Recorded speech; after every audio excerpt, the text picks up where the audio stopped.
ವಿಜಯನಗರ ಜಿಲ್ಲೆ ಹರಪನಹಳ್ಳಿ ತಾಲೂಕು ಅರಸೀಕೆರೆ ಹೋಬಳಿಯಾದ್ಯಂತ 3 ದಿನಗಳ ಕಾಲ ಗಣೇಶನ ಹಬ್ಬವನ್ನು ಸಡಗರ ಸಂಭ್ರಮದಿಂದ ಆಚರಿಸಿದ ಅರಸೀಕೆರೆಯ ಹಾಗೂ ಸುತ್ತಮುತ್ತಲಿನ ಗ್ರಾಮಗಳ ಜನರು ಗಣೇಶನನ್ನು ಸೋಮವಾರ ಸಂಜೆ ವಿಸರ್ಜಿಸಲಾಯಿತು.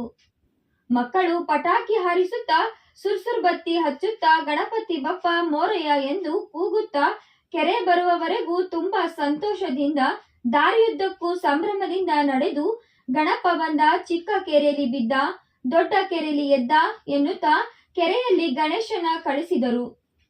ವಿವಿಧ ವಾದ್ಯಗಳೊಂದಿಗೆ ಊರಿನ ಪ್ರಮುಖ ಬೀದಿಗಳಲ್ಲಿ ಯುವಕರು ನೃತ್ಯ ಮಾಡುತ್ತಾ ಪಟಾಕಿ ಹಾರಿಸುತ್ತಾ ಮೆರವಣಿಗೆ ಮುಖಾಂತರ ಕೆರೆಗೆ ಗಣೇಶನನ್ನು ವಿಸರ್ಜಿಸಲಾಯಿತು.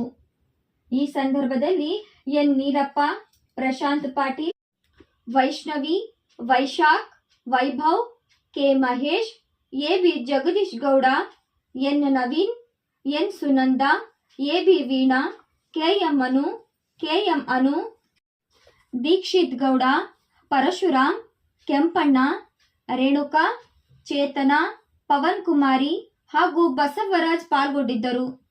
ವರದಿ Mahesh Arsikere, KS news 24x7.